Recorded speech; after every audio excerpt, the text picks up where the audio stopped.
Hello friends, నేను Kalpana. Welcome back to our channel. First time మన channel ఎవరైనా చూసినట్లయితే తప్పకుండా సబ్స్క్రైబ్ చేసుకోండి, వీడియోని లైక్ చేయండి. లైక్ చేసినప్పుడు ఐప్ వస్తుంది, ఐప్ మాత్రం తప్పకుండా ఇవ్వండి ఫ్రెండ్స్. ఈ వీడియోలో మీకు చూపిస్తాను గుత్తులుగా పువ్వులు పచ్చిమిర్చి ఎలా కోసానంటే వీటికి నేను ఇస్తున్న ఫర్టిలైజర్ ఏంటనేది చూపిస్తాను. వీడియోని ఎక్కడ కూడా స్కిప్ చేయకండి. పచ్చిమిర్చి అయితే 2 కేజీల వరకు అయితే పచ్చిమిర్చి అయితే హార్వెస్ట్ చేశాను. అసలు ఎంత చక్కగా వస్తున్నాయి అంటే లాస్ట్ వీక్ 1 కేజీ అని చేశాను, ఇప్పుడు 1/2 కేజీ చేసాను, మొన్న 1/2 కేజీ చేశాను. అసలు ఎంత ఘనం అంటే ఇది నర్సరీ మేళలో తీసుకున్న ఈ మొక్క. కారం కూడా స్పైసెస్ అంతా ఉన్నాయి, అసలు ఎంత బాగున్నాయో మిర్చి అయితే. ఇలాంటి మొక్కలు 2 పెంచుకుంటే మనకు సంవత్సరం అంతా కూడా బయట కొనాల్సిన అవసరం లేదు. కారం కూడా పర్ఫెక్ట్గా ఉన్నాయి. ముందైతే పచ్చిమిర్చి మొదట్లో మిర్చి మొక్క మొదట్లో మొత్తం సాయిల్ అనేది ఇట్లా కలిపియంగానే గుల్లగా ఉండాలి. ఇప్పుడు నేనైతే ఇది పశువుల ఎరువు ఉంటుంది కదా, పశువుల ఎరువు నేను నర్సరీలో తీసుకొచ్చాను. లేదంటే మన ఊళ్ళల్లో మేకలు ఉండే వాళ్ళు ఉంటారు కదా, ఆ మేకలు కాసే వాళ్ళ దగ్గర కూడా దొరుకుతుంది. తెచ్చుకొని దాన్ని మాగబెట్టుకొని ఇలా ఇచ్చుకోవాలి. ఇది ఎక్కువ ఈ కాలమే ఇవ్వాలి, ఎండాకాలం ఇస్తే కొంచెం వేడి కాబట్టి ఒక గుప్పెడంతా నేనైతే మిర్చి మొక్క మొదట్లో వేశాను. ఇంకా కాయలు చూడండి, అసలు ఇది ఫ్లవరింగ్ స్టేజ్లో కొంచెం ఫ్లవరింగ్ వస్తుంది అన్నప్పుడు ఇచ్చుకోవాలి. మళ్ళీ కాయల మీద కాయలు పడతాయి కదా, అప్పుడు కూడా ఇచ్చుకోవాలి. ఎందుకంటే సైజ్ అనేది పర్ఫెక్ట్గా అవుతుంది. ఇక్కడ చూసారు కదా, అసలు ఆల్రెడీ ఇంతకుముందు కేజీ కోసిన తర్వాత, ఇది నిన్నటి వీడియో, కేజీ కోసినాక కూడా చూడండి ఎన్ని వచ్చినాయో. అసలు గుత్తులు అసలు అంటే ఆ పూత చూసినప్పుడు నేనే షాక్ అయ్యాను. అసలు ఆ ఫ్లవరింగ్ అయితే ఎంత ఘోరంగా ఉందంటే అసలు చెట్టు నిండా పువ్వులు ఇట్లా పూసినాయి, కానీ ఒక్క పువ్వు కూడా రాలేదు తెలుసా. ప్రతి పువ్వు కూడా కాయగా మారింది.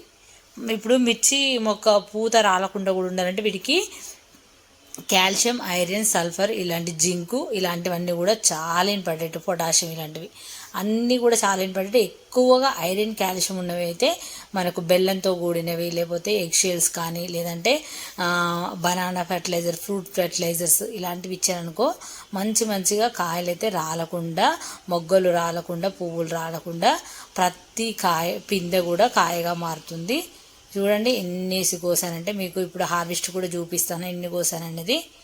అసలు పచ్చిమిర్చి మొక్కలు ఎందుకంటే బయట మనం ఖచ్చితంగా గార్డెన్లో మిర్చి మొక్కలు 1-2 అయినా వేసుకోవాలి. ఎందుకంటే బయట ఎట్లుంటుందంటే చాలా అసలు ఎలా అంటే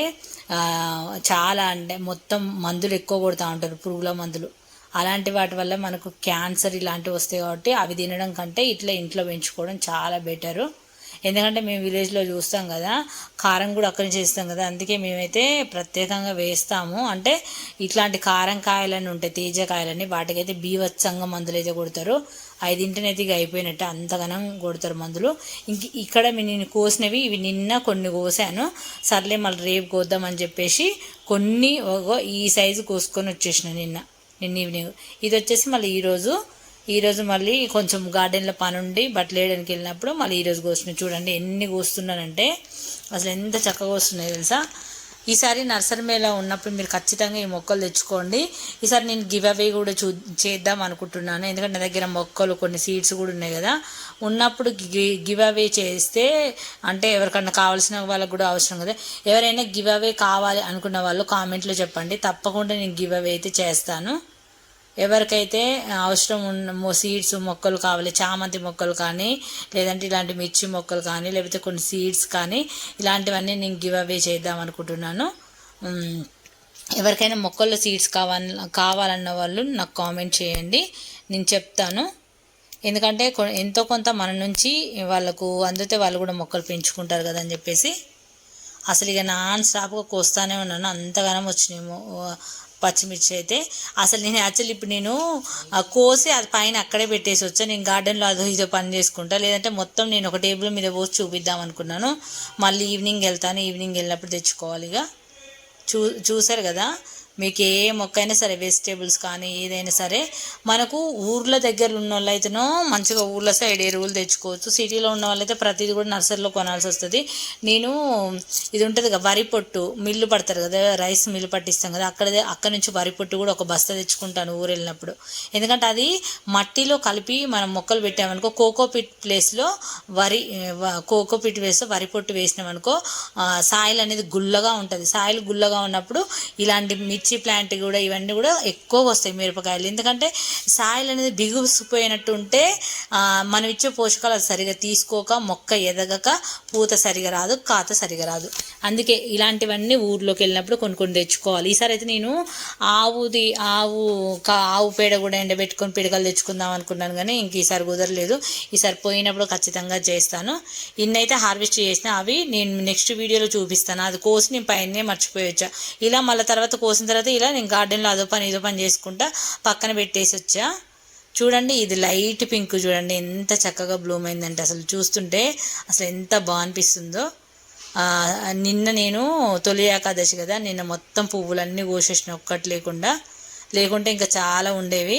నేను స్వామివారికి పూజకు చాలా వాడాను నిన్న. ఇక్కడ చూడండి ఇది లైట్ పింక్ అయితే నాకు చాలా ఇష్టం. అదేమో థిక్, ఇక్కడ మీరు చూపిస్తుంది ఇదేమో థిక్గా ఉంటుంది పింక్ కలర్. అదేమో లైట్ పింక్ చాలా బాగుంటుంది. అసలు నాకు ఈ రెండు అన్న కూడా ఇష్టం, దీనికంటే ఎక్కువగా అది ఇష్టం. ఇంకా అది చాలా బాగుంటుంది, అంటే స్మెల్ కానీ చూడడానికి కూడా చాలా బాగా అనిపిస్తుంది.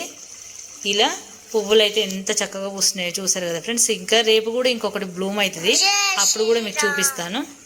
ఇంకొక లైట్ పింక్ మొగ్గు ఉంది కదా, అది రేపు బ్లూమ్ అవుతుంది. వీటికి కూడా పశువుల ఎరువు, నేను ఆల్మిక్స్ పౌడరు చాలా ఇస్తాను. అన్నీ ఇవ్వడం వల్లనే మరి పువ్వులు అనేది ఇంత చక్కగా వస్తాయి. మన గార్డెన్లో ఎప్పుడైనా మీరు ప్రతి వీడియోలో చూస్తూనే ఉంటారు, కొత్త పువ్వులు వస్తూనే ఉంటాయి, పాత ఎండుకు వస్తూనే ఉంటాం. మొగ్గలు కూడా అంత విపరీతంగా వస్తాయి. చూడండి, ఇది లైట్ పింక్. ఇది ఒక్కరోజు కోయలేదు అనుకో, రేపైతే మొత్తం రాలిపోతుంది.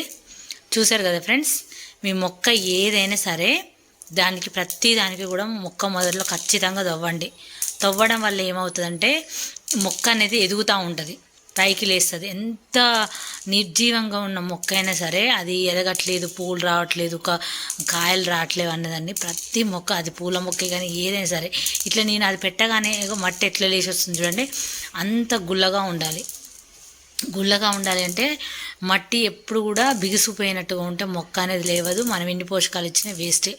ఇలా సింపుల్గా మీ దగ్గర ఉన్నవి ఇలా ఇచ్చేయండి. లేకపోతే మీ దగ్గర పశువుల ఎరువు లేకపోయినా కూడా నర్సరీలో కూడా కౌడంగు అన్నీ కలిపిన ఎరువు దొరుకుతుంది, అది ఇచ్చారనుకో అసలు ఎంత చక్కగా వస్తాయి అంటే ప్రతి ఒక్క మొక్క కూడా ఎంత మొండి మొక్క అయినా సరే గుత్తులుగా పువ్వులు కాత అనేది వస్తుంది. ఎగ్జాంపుల్ మన గార్డెన్లోనే చూడండి ఎంత డిఫరెన్స్ ఉందంటే, ఇది నేను దాదాపు జనవరిలో పెట్టాను. జనవరి 26 కట్లా తీసుకొచ్చిన. దీన్ని పెట్టడం మాత్రం ఫిబ్రవరిలో పెట్టాను. ఇప్పటికి ఎంత చక్కగా వస్తుందో చూసారు కదా. ఇక్కడ మా దేవగన్నేరు ఉంటుంది, పెద్ద కుండి, ఇది సైడ్కి పడి పగిలిపోయింది. దీంట్లోనే రెండు ఈ దేవగన్నేరు గులాబీ మొక్క ఒక దాంట్లోనే ఉండేవి. అయితే ఇట్లనే కింద పడ్డప్పుడు అది బయటకు వచ్చినప్పుడు దాన్ని వేరే సపరేట్ చేసి పెట్టాను. దీన్ని మాత్రం ఇంకా సపరేట్ చేసి వేరే దాంట్లో పెట్టాలి. ఊరికే గాలికి ఇట్లా కింద పడుతుంది చూడండి.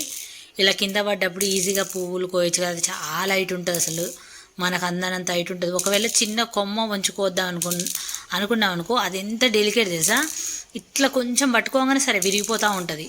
ఇంక ఈసారి ఇదే అనుకోకుండా గాలికి పడింది కదా అని పువ్వులన్నీ కోసేసినాక మళ్ళీ పైకి లేపా. ఇది యాక్చువల్లీ ఇంతకుముందు వేరే దాంట్లో ఉండే గులాబీ, ఒక క్రీపర్ రోజు, ఇది ఒకేలో ఉండేది.